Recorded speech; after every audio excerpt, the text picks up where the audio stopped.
오늘 읽은 말씀은 하나의 독립된 사건만을 다루지 않고 두 가지의 사건이 같이 섞여 있습니다. 그러니까 회당장의 딸의 이야기와 혈류병 앓는 여인의 이야기가 같이 어우러져 있는데, 이들의 공통점은 회당장의 그 딸도 역시 여자이고, 그 다음에 또 혈류병을 앓는 여자도 여자이고요. 그 다음에 둘 다 12이라고 하는 그러한 수치로 공통점을 갖고 있고요. 또 둘 다 점점점 죽어간다 하는 공통점을 가지고 있고요. 무엇보다도 이러한 공통점을 하나로 엮어줄 수 있는 가장 중요한 공통점은 예수님이 그들 사이에 같이 하셨다 하는 것입니다. 우리가 이 말씀을 통하여서 오늘날도 성경의 이 사건을 기록하시면서 하나님이 우리에게 주시고자 하시는 교훈, 또 우리에게 주시고자 하시는 복이 무엇인가를 알고 그 복을 받는 사람들은 정말 하나님 앞에 영원한 더 큰 복도 받을 수 있는 복의 길에 입문한 사람들과 같다고 알 수 있겠습니다. 그래서 이런 경험들을 모든 분들이 하실 수 있고 또 하시기를 예수님의 이름으로 축원합니다. 먼저 이러한 주님의 복이 오늘날 우리에게도 옛날 이야기로 끝나지 않고 내 이야기, 내게 하나님이 역사해 주신 은혜와 복이라고 하는 사실로 현실화시키기 위해서는 몇 가지 것을 이 말씀 안에서 우리가 배워야 할 것들을 우리 것으로 만들어야만 됩니다. 그래서 이 첫 번째로 우리가 이 회당장과 딸, 여기에서 배워야 할 중요한 것이 어떤 것인가를 한번 살펴보겠습니다. 회당장이라고 하는 말은 유대교에서 한 회당을 이끄는 최고의 어른입니다. 특히 당시의 바리새인들은 예수님을 아주 무시했습니다. 대적시하기까지 했어요.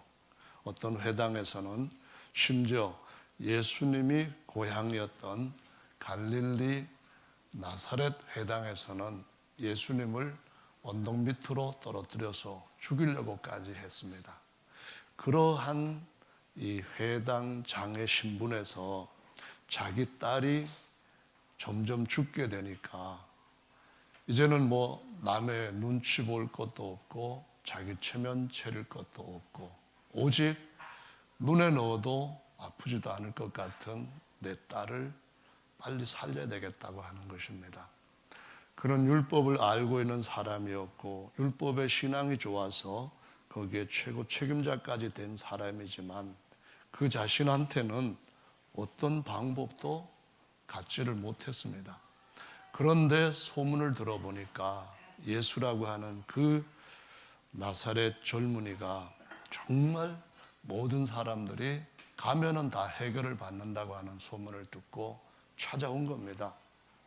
찾아와서 어떻게 했는가 오늘 말씀을 살펴보니까 발 아래 엎드려 많이 간구하여 내 딸이 죽게 되었으니 제발 좀 오셔서 손을 얹으시고 내 딸을 죽음에서 구원해 주십시오 하고 간청을 합니다. 많이 간구했다 하는 말은 하루 종일 했다 그런 말이 아니라 정말 간절하게 애가 타서 이것 아니면은 내가 죽을 것 같다고 하는 그런 마음으로 예수님 발 앞에 엎드려서 했다는 겁니다.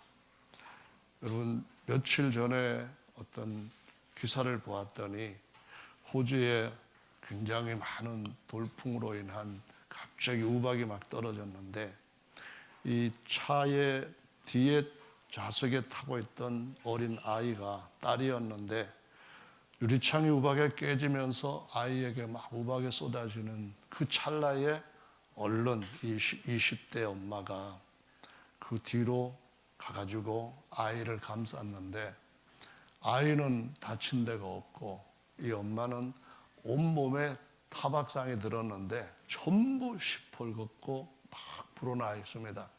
그래서 너무 아팠겠죠. 그래서 SNS에다가 멍들고 타박상 받은 데에 빨리 잘 듣는 연고가 무엇인지 아는 분은 좀 소개해 주세요 하면서 자기 맞은 사진하고 이제 그 글을 올렸더니만 이 글을 보고 사람들이 다 감동을 받았습니다. 어쩌면은 딸을 위하여서 저렇게까지 희생을 할 수 있을까 해가지고 호주에서도 아주 영웅적인 시민상을 주기로 했다는 얘기를 들었는데요. 사실은 어머니가 갖고 있는 마음에서 그 사랑하는 딸이 어떤 위기를 당했을 때 그 딸을 위해서 자신이 모든 것을 할 수 있다고 하는 이런 마음이 주님 앞에 우리를 이끌게 될 때 우리는 주님으로부터 어떤 은혜도 못 받을 것이 없다는 것을 보여주고 있습니다. 성경에 보면은 정말 여인들이 자식을 위하여서 저주를 받는 것도 감수하겠다고 하는 내용들을 많이 보여주고 있는데요. 그 탈무드인가 하는 얘기 중에 이런 얘기가 있습니다. 하나님은 모든 사람과 같이 할 수 없어서 보이지 않으시니까 같이 계시긴 하지만 보이지 않으니까 그래서 보이게 같이 할 수 있도록 하기 위해서 선물을 주셨는데 그 선물이 바로 어머니라고 하는 선물이라고 합니다. 즉 어머니가 갖는 그런 마음 같은 이 마음이 이 수르보니게 여인이라고 하는 한 여인에게서도 나타나는 것을 볼 수 있는데 이 마음이 야이로 그 딸에 대한 자신의 모든 것을 내어줄 수 있는 마음이라고 생각이 됩니다. 성경의 말씀에 보면은 헬라인으로서 수르보니게 족속인 여자가 자기 딸이 흉한 그 귀신에게 잡혀가지고 엄청나게 많이 고생을 하는 걸 보고 예수님한테 찾아옵니다.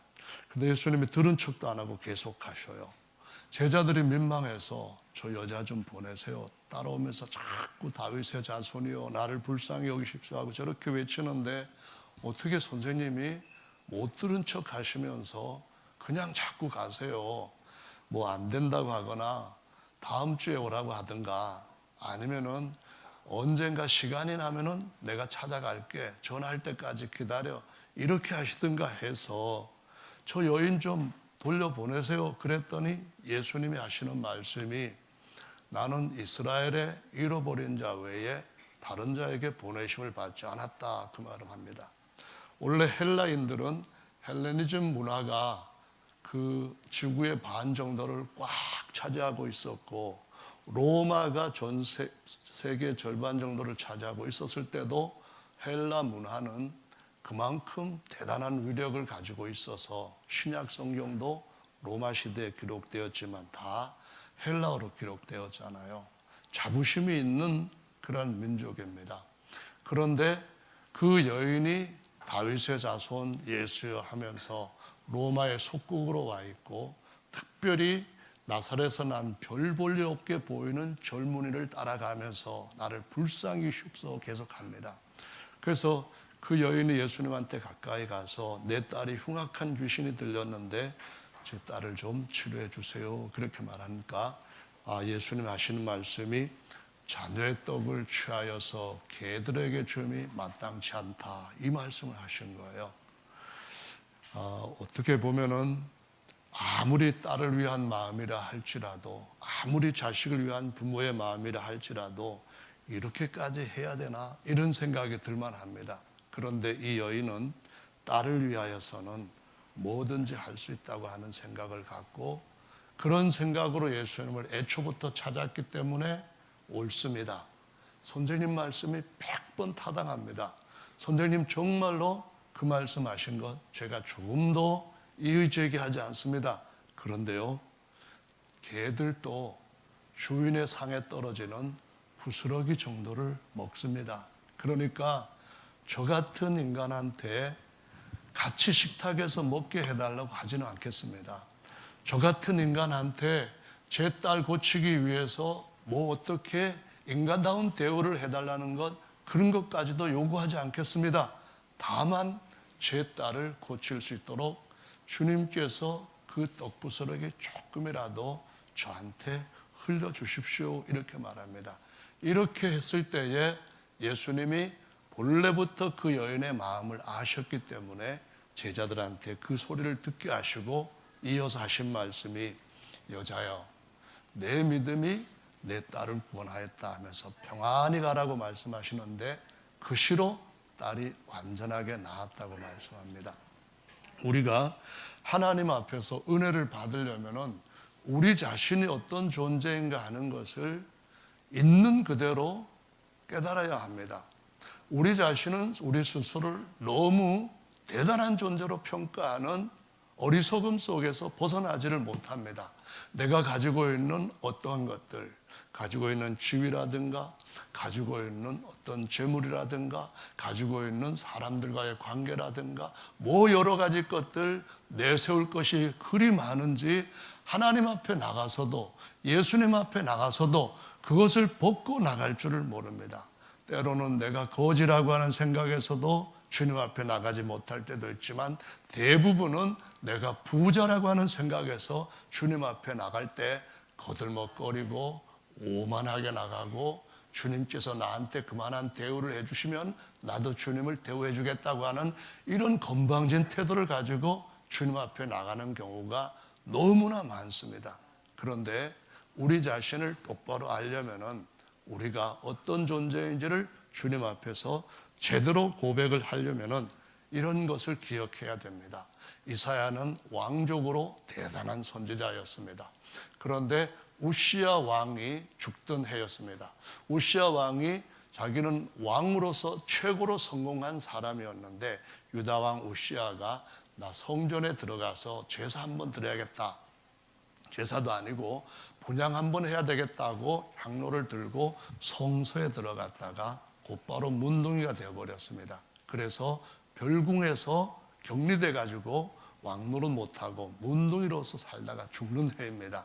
그 해에 하나님께서 높이 들린 보좌에 앉아 계신 것을 이사야 선지자에게 보여줍니다. 그러면서 이사야 선지자가 고백을 하기를, 화로다 나여, 이제는 죽을 수밖에 없구나. 왜 죽을 수밖에 없습니까? 내가 입술이 부정한 자들 가운데 거하면서 내가 만군의 왕이신 야훼를 보았기 때문에 죽을 수밖에 없구나 하는 고백을 하게 됩니다. 주님이 그 탄식을 하늘의 성전에 숯불을 가지고 입술을 깨끗하게 해주시면서 그를 살리시고 선지자로 보내시는 것을 볼 수가 있습니다. 여러분, 우리의 마음속에 뭐가 들어있는지 그것은 우리 입에서 나오는, 부정한 입에서 나오는 그 말들로서 증명이 됩니다. 우리가 우리 하나님에 대해서 어떠한 마음을 갖고 찾아가고 있는지는 우리가 경험하는 상황 속에서 우리 입에서 나오는 거기에 해당되는 말이 어떠냐에 따라서 우리의 속모양을 여실히 보여주게 되는 줄로 믿으시기 바랍니다. 주님 앞에 예배하면서 우리는 굉장히 오만한 말을 잘합니다. 주님 앞에 막 뛰면서 춤을 추는 사람을 보고 아이고 저 사람 정신이 좀 이상한 거 아니야 생각합니다. 여러분, 우리가 주님으로부터 얼마나 대단한 일을 경험할 수 있는, 주님이 우리를 얼마나 놀라운 자리로 올릴 수 있는지를 아는 사람이라고 한다면 주님 앞에 정말로 겸비해질 수밖에 없습니다. 그 영광이 얼마나 지극히 찬란한지 스랍이라고 하는 최고의 천사들 그룹들도 그 앞에 얼굴을 들지 못하고 가리는 그 앞에 우리를 세울 때 비로소 우리가 어떤 존재인지, 주님께서 어떻게 말씀하시는지 다 아멘입니다. 그럴지라도 주님이 은혜의 부스러기라도 주신다면 저는 정말 감격하지 않을 수 없습니다. 이 고백을 할 수밖에 없고요. 이 고백은 누구나 예외 없이 주님 앞에 어떤 일이든지 응답을 받을 수 있는 우리 속에 있는 주님과의 증표인 줄로 믿으시기를 바랍니다. 또 하나 우리 자신이 어떤 존재인지를 바로 알려면은 계시록 20장을 살펴봐야만 합니다. 어느 날인가는 이 땅에 태어났던 모든 사람들이 그 사람이 어떻게 살았든지 간에 그 행위에 대한 모든 심판을 받도록 그 모든 행위가 벌거벗겨져 있는 것처럼 환하게 그 앞에 드러날 때가 올 줄로 아시기 바랍니다. 그 앞에 서 있는 내 모습이 과연 지금 하나님 앞에서 내가 취하고 있는 모습과 일치할 것인지, 내가 취하고 있는 이 모습이 정당할 것인지를 생각해 볼 수 있는 저와 여러분들이 되신다면 주님이 우리에게 어떻게 하시든 간에 주님은 지극히 완전히 신실하시고 믿을만 하시고 정말 우리에게 좋으신 분이기 때문에 하시는 모든 일이 정당하시고 행하시는 그 모든 일에 실수가 없는 분이시라는 고백을 하지 않을 수 없게 될 줄로 믿으시기를 바랍니다.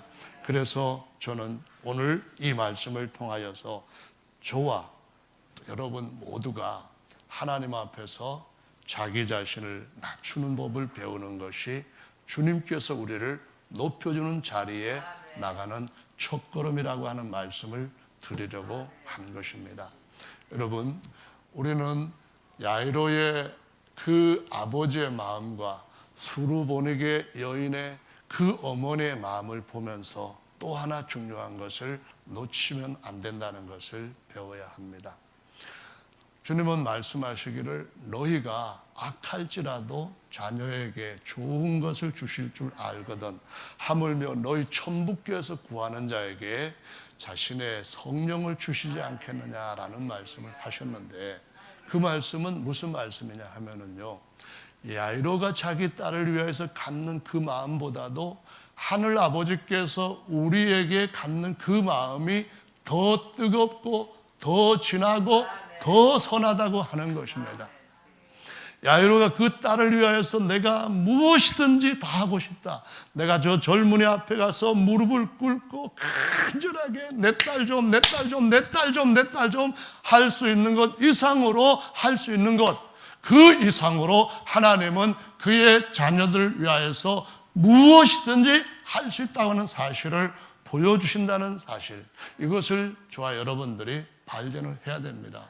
여러분, 여러분의 부모를 신뢰하신다면 여러분의 영을 창조하신, 여러분의 영을 다시 태어나게 하신 하늘의 아버지께서 그 자녀들에게 무엇을 장난삼아 하실 일이 있으며 무엇을 그것을 어떻게든 간에 못되게 하기 위해서 개교를 동반해서 하시는 일이 있을 것이라고 생각하지 말아야 된다는 것을 오늘 기억하시면 좋겠습니다. 이 모든 일이 나를 위하여서, 나를 좋게 하기 위해서 주님께서 내게 행하시는 일이라는 것으로 믿는 것은 정말로 중요한 일입니다. 성경이 그것을 확실하게 보여주시고 있습니다. 이사야 53장의 말씀은 이사야 40장의 말씀의 뒤를 이어지는 말씀입니다. 40장에는 야훼 하나님께서 사람의 육체를 입고 광야 같은 인생들 속에 찾아오셨다고 말씀합니다. 광야 같은 사람들 마음속에 그분이 좋은 소식을 전하기 위하여서 오셨다고 말씀을 하시는데, 그 좋은 소식을 우리에게 알리시기 위해서 이사야 53장에 기록된 말씀을 보면은 그는 주 앞에서 자라나는 연한 순 같고 마른 땅에서 나온 줄기 같아서 고운 모양도 없고 풍채도 없은즉 우리의 보기에 흠모할 만한 아름다운 것이 없도다, 이를 말씀합니다. 그분이 이 땅에 오실 때에 그분은 수르보니게 여인보다도 더 천한 모습으로 자녀들을 찾기 위하여서 오신 분이라고 말씀하십니다. 성경은 말씀하시기를 그는 멸시를 받아서 사람에게 싫어 버림바 되었으며 간고를 많이 겪었으며 질고를 아는 자라 마치 사람들에게 얼굴을 가리우고 보지 못할 자같이 멸시를 당하였고 우리도 그를 귀히 여기지 아니하였도다 라고 말씀합니다.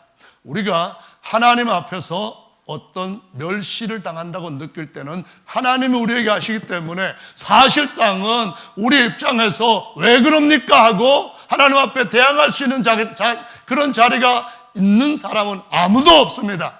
그런데 하나님께서 그러하신 하나님께서 아주 못난 인간들 앞에 오셔서 인간들로부터 하나님이 그런 대우를 받는다고 하는 것은 있을 수가 없는 일입니다. 여러분, 여러분의 상사가 뭐라고 막 갑질을 할 때에 상사니까 참습니다. 그랬죠. 제가 잘못했습니다. 더 잘할게요. 열심히 하겠습니다. 이분만큼은 용서해 주세요. 합니다. 그런데 이 나라의 대통령이 그런다면, 아니 조선시대 왕이 그런다면 어떻게 하겠습니까? 죽을 죄를 지었습니다. 당연히 제가 죽어야 마땅하지만은 한 번만 속명을 살려주십시오 할 겁니다. 그런데 그 왕이 여러분 앞에 더 처참한 모습으로 오셔서 여러분한테 더 비참한 대우를 받는다고 한다면 여러분 어떻게 하셨습니까? 어떤 생각을 하시겠습니까? 바로 그 마음이 자녀를 향한 야이로의 마음보다 더 진한 하나님 아버지의 마음입니다.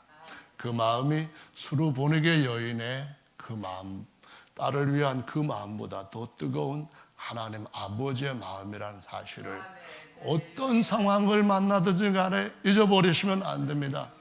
어떤 일을 당하든지 간에 그것을 놓쳐서는 안 됩니다. 하나님은 영원히 변함이 없는 분입니다. 하나님은 영원토록 완전히 선하신 분입니다. 하나님은 자신의 모든 선한 것들을 아들들에게 후사로 세워 물려주시기 위하여서 이 모든 것을 하신 우리의 아버지가 되신 분이라는 사실을 잊지 말아야만 됩니다. 성경은 로마서 8장 32절에 이렇게 말씀을 하십니다.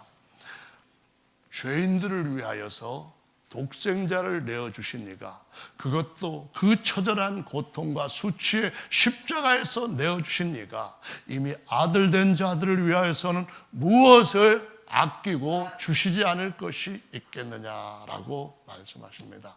여러분 그 말씀을 믿으십니까?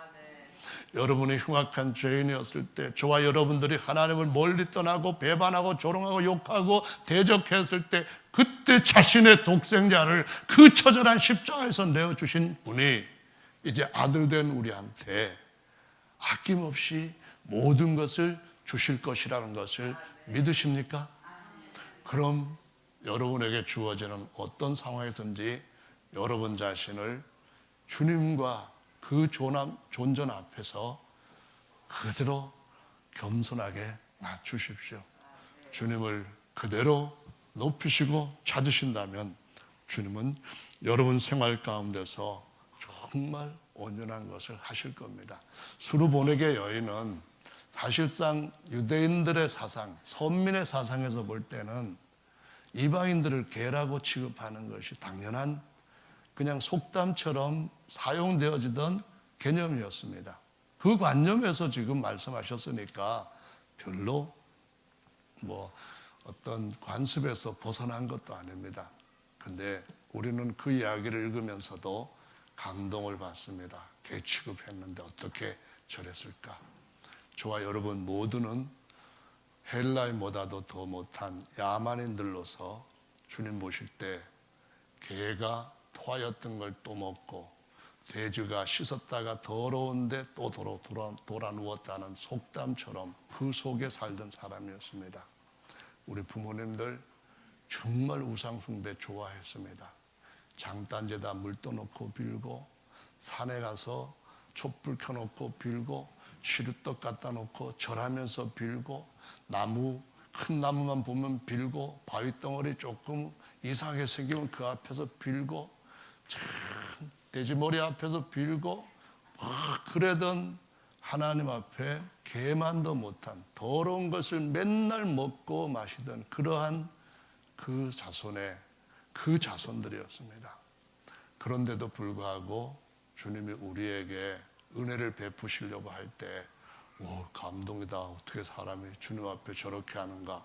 난 못해. 이렇게 생각하시는 분이 계시다면 자신을 성경의 거울로 다시 한번 자세하게 보시는 은혜가 있기를 예수님의 이름으로 축원합니다. 아멘. 혈루병을 앓는 여인 이야기에 대해서 다시 한번 살펴보겠습니다. 혈루는 피가 흐르는 병이죠.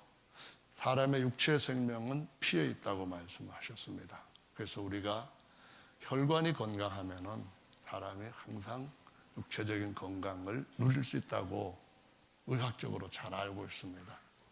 근데 이 혈루병은 루수가 되면 이렇게 물이 자꾸 여기 흘러가는 그런 현상인 것처럼 혈류가 되면은 피가 몸에서 자꾸 흐릅니다. 어떤 혈류는 상처가 나면 아물지 않고 계속 흐르고요. 그래서 밴드를 붙이고 붕대로 다시 묶고 해도 자꾸 퍼져 나옵니다. 특히 여인들의 혈류병은 이 하체로 계속 피가 흐르는 겁니다. 그래서 거기다가 피를 어떻게 하기 위해서 대고 또 갈아서 대고 또 갈아서 대고 합니다. 저희 어머님이 교회 나오시기 전에 몇 년 동안 피가 계속 하혈을 하는 그러한 증세를 앓으셨고, 그로 인해서 어머님은 일어나 앉지도 못할 정도로 쇠약해 주셨습니다. 근데 12해 동안 피가 흘렀다 한다면은 이 증세는 거의 죽어갈 만큼 정말 심한 증세입니다. 근데 이 여인이 예수님의 소문을 들었습니다. 어디 저기 갈릴리 바닷가 넓은 데에 예수님이 오신다더라, 이 얘기를 들었어요. 그 예수님이 그분한테 오는 어떤 사람이든 간에 다 문제를 해결해 주시는 분이라고 하더라, 이 얘기를 들었어요. 그런데 이 여인은 사실상 누구도 도움을 줄 수 없는 여건 속에 있었는지, 아니면은 도움을 스스로 거절하고 난 오직 예수님만 바라봐야겠다, 예수님만 의지하겠다 이렇게 했는지는 성경에 없으니까 그냥 추측할 영역으로만 남아 있습니다. 아까 그 야이로의 딸은 12살 되던 그 해에 뭐 거의 죽어갈 정도로 그런 어린 소녀였고, 이 여자는 12해 동안 지금 병을 앓고 있는 상태인데요. 하나는 아버지가 도움을 줘야 될 만큼 그러한 위치에 있었고, 이 여인은 육체적인 상태는 사실은 그렇게 남의 도움 없이는 어떻게 할 수 없는 사람인데도 불구하고 마음에 주님을 향한 믿음은 연약하지를 않았습니다. 그래서 뭐라고 생각을 했는가 하면은, 내가 예수님 옷자락만 만져도 낫겠다 이렇게 생각을 했다는 거예요.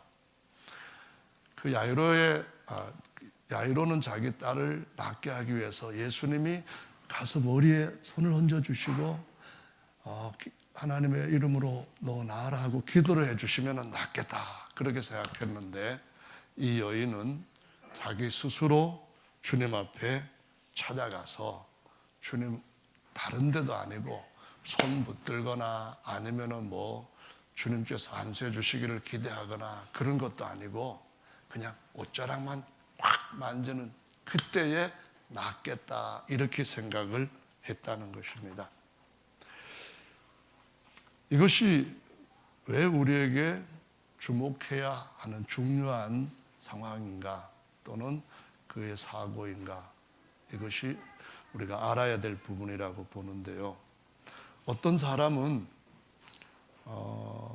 예수님께서 이렇게 저렇게 해서 고쳐주실 거다 하고 그렇게 해결을 받기도 하지만은, 백부장, 그러니까 로마의 군대 중대장쯤 되는 백부장은 자기 하인이 중풍병이 들어가지고 열도 나고 막 죽어가는데, 예수님께서 자기 집에 오실 필요도 없고 그냥 이 시간에 명령으로 너 나아라 이렇게 명령만 떨어지면은 다 되겠다 이렇게 한 겁니다. 근데 중대장 명령도 밑에 한 150명 정도가 다 yes sir 하고 다 복종을 하는데, 예수님 같은 분이 한마디 하면은 귀신도 예 하고 다 도망을 가거나 명령에 따르는데, 내 종이 백부장의 종인데 백부장인 나도 뭐라고 나한테 예수님이 이렇게 하면 예 이렇게 하겠습니다, 저렇게 하라면 예 저렇게 하죠 하는데, 내 종이 예수님의 말씀을 안 듣겠느냐? 당연히 듣겠지 하고는 주여 오실 필요 없습니다, 그냥 명령만 해주시면 낫겠습니다 이렇게 하고 명령을 받아가는데, 명령 떨어지는 고시로 하인이 나았더라고 성경에 기록하고 있습니다. 그것은 무엇을 얘기하는가 하면은요, 우리가 주님을 어떻게 보느냐에 따라 가지고 주님께서 우리에게 주실 수 있는 은혜의 분량도 달라진다는 겁니다. 주님이 우리에게 얼마나 대단한 분인가 하는 것을 우리가 그리는 양에 따라서 주님께서 그 그림 속에 채워주시는 그 은혜의 양도 비례한다, 그 말씀입니다. 주님은 변함이 없지만은 우리 속에 주님을 향한 무언가가 우리의 기준에 따라서 고만한 양으로 그려질 때에 우리는 그냥 그 양만 채우고 그것으로 주님이 우리에게 주실 수 있는 은혜의 전부인 것처럼 그냥 그렇게 살아가는 인생들이라고 가르쳐 주시는 겁니다. 그런데 주님은 여러 방법에서 주님께 어떻게 주님을 대하느냐에 따라 그 충만한 모든 것들을 다 거기에 맞게 응답해 주신 분이심을 보여주고 있습니다. 그래서 저와 여러분들이 주님 앞에서 이 주님이 본문을 통해서 가르치는 은혜를 예전에 들었던 그런 정도로만 그렇게 결론을 내리지 마시고 앞으로 인생이 남아있잖아요. 그 남아있는 인생에 어떻게 주님에 의한 새로운 변화를 줄 것인가를 그리시기를 바랍니다. 주님 앞에 어떻게 은혜를 받을 수 있을 것인가, 그것은 주님께서 우리에게 맡겨주신 백지입니다. 그 안에 그림을 그리는 것은 저와 여러분들의 모양과 크기와 색깔 다 가지고 계시다는 것을 기억하시고 주님 앞에서 이 믿음을 남은 삶 속에 채우시기를 바랍니다. 보십시오. 하나는 예수님을 따라갑니다. 오늘 본 말씀을 보시면 혈루병 여인은 자기 집에서 기다리고 있는 그런 상황이 아니었습니다. 분명히 성경은 말씀하시기를 무리들 뒤를 따라가서 예수님 옷자락을 잡았다, 그렇게 말씀합니다.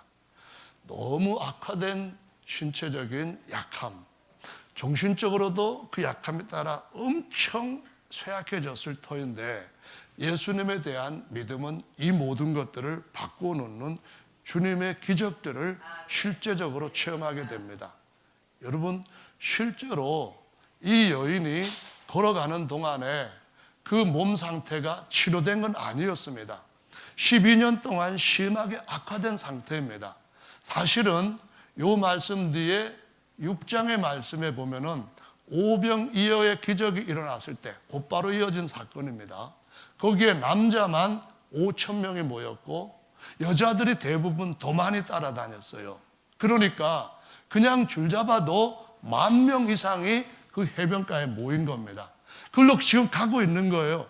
가고 있을 뿐만 아니라 지금 야이로는 빨리 예수님을 모시고 와야 될 그런 상황입니다. 내 딸이 지금 촉각을 다투고 있습니다. 내 딸이 지금 언제 숨이 넘어갈지 모를 정도로 아주 긴박한 때입니다. 그러니까 앞에서 예수님을 주님 빨리 가야 돼요. 예수님 얼른 오세요. 아직 좀 남았어요. 빨리 오세요 하면서 막 합니다. 무리들은 그 예수님을 같이 따라가서 자기도 만져보려고, 자기도 예수님한테 안수 좀 받아보려고, 자기도 예수님한테 뭔가 대단한 인생 역전시킬 수 있는 말씀 한번 들어보려고 막 더 가까이 파고들고 밀치고 파고들고 그러는 상황입니다. 그 상황 속에도 이 여인의 신체적인 호전은 아무것도 없었습니다. 많은 사람들의 몇천 명이 모인 곳에 갔다가 건강한 사람들이 이렇게 들것에 들려 나오거나 아니면은 관 속에 들어가는 사람도 있습니다.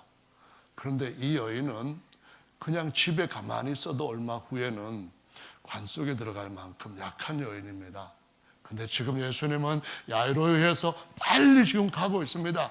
그냥 따라간다 해도 못 따라갈 상황입니다. 하지만은 믿음은 주님께서부터 계속해서 우리 알지 못하게 도우시는 손길이 함께하는 과정인 줄로 믿으시기를 바랍니다.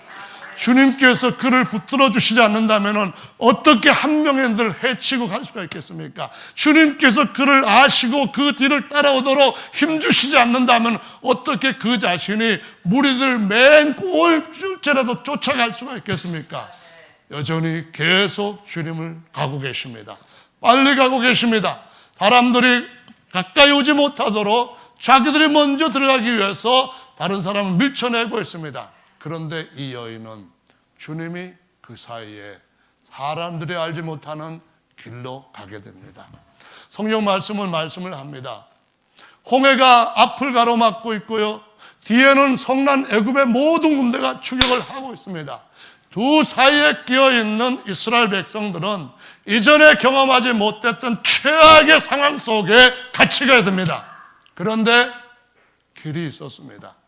그런데 그들을 죽일 것이라고 여겼던 홍해가 갈라지면서 애굽의 모든 군대가 거기에서 완전히 수장되면서 영원히 그 군대를 보지 못하는 세기를 통과하며 승리를 노래하는 새로운 길을 주께서 거기에 준비하고 계셨습니다. 우리의 모든 상황에 지금까지 어땠든 간에 그것이 문제가 아니라 우리가 주님을 바라보면서 계속해서 주님께로 가까이 나가느냐, 아니면은 내 처지를 생각하고 내 앞에 놓여있는 이런저런 환경에 탓하면서 주님을 붙잡는 일, 주님을 만나는 일, 아니면 주님을 모셔드리는 일, 그 일을 그냥 스스로 포기하거나 뒤로 미루느냐, 이것이 문제인 줄로 믿으시기 바랍니다. 주님은 그 말씀의 권능으로 만유를 붙들고 계시는 분이신 줄 믿으시기 바랍니다.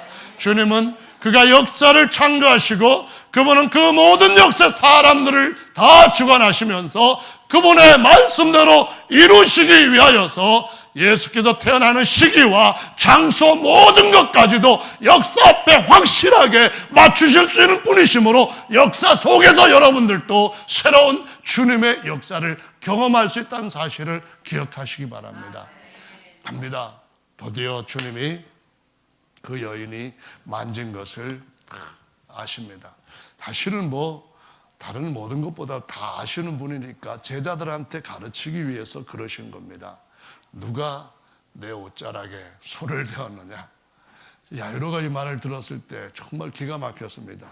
제자들은 물론이겠고요, 이 애기 아빠 야이로의 생각에는 아이고, 주님 지금 여기 이렇게 돌아서서 누가 내 옷자를 만졌냐, 그럴 시기가 아니에요. 지금 제 딸이 지금 죽어간다고요. 지금 제 딸이 내 딸이 어떻게 됐는지 전화라도 있으면 좀 알아볼 텐데 전화도 안 되고 지금 아무것도 안 되는 지금 갑갑한 시기인데 단지 빨리 가서 내 딸 만나야 되는데 주님 지금 뭐 하시는 거예요? 이랬을 겁니다. 근데 주님 말씀하십니다. 누가 나를 만졌다는 겁니다. 아니, 나를 만진 것도 아니고 옷자락 만졌다는 겁니다. 아니, 옷자락 만져서 뭐 떨어졌습니까? 아니면 옷자락 땡겨갖고 주님이 넘어졌습니까? 그때 주님이 하신 말씀이 내게 대하여 믿음으로 만지는 사람 10,000명 중에 한 명일지 모르지만 주님 앞에 그 주님을 자기 삶 속에 믿음으로 초청할 수 있는 사람, 주님을 어떤 열쇠로 쓸 것인가를 기획하고 그것을 믿음으로 주님 앞에 구하면서 계속 나오는 사람, 그 사람이 이렇게 많은 관중 중에서 누구냐 하는 겁니다.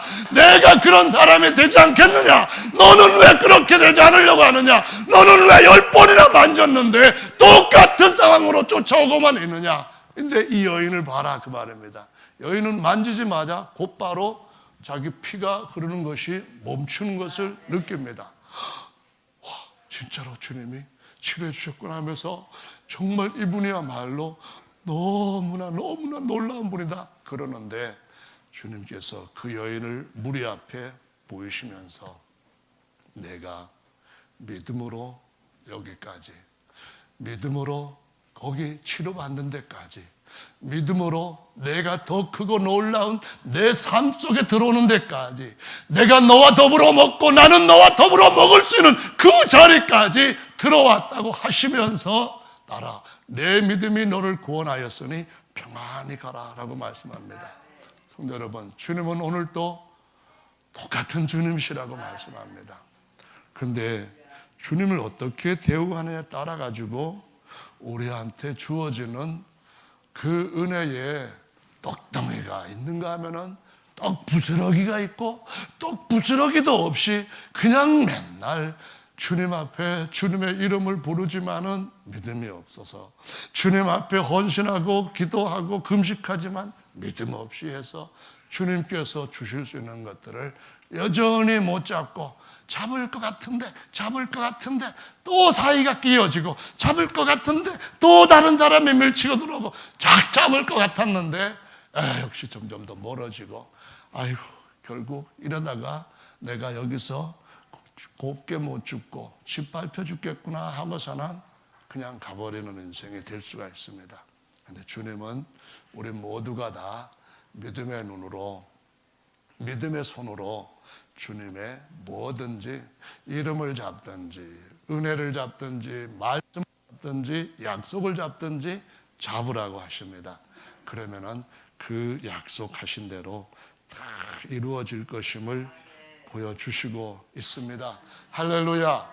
이렇게 되니까 야이로는 이제 정말 급했는데요, 아이고 아니나 다를까 걱정하던 일이 그대로 이루어졌습니다.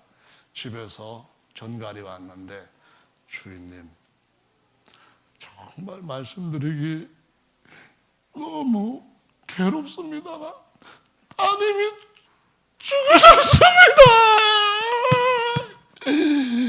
이제 장나 지내야 되는데 선생님 더 괴롭게 하지 마시고 늦었으니까 가라고 하세요. 이게 뭡니까?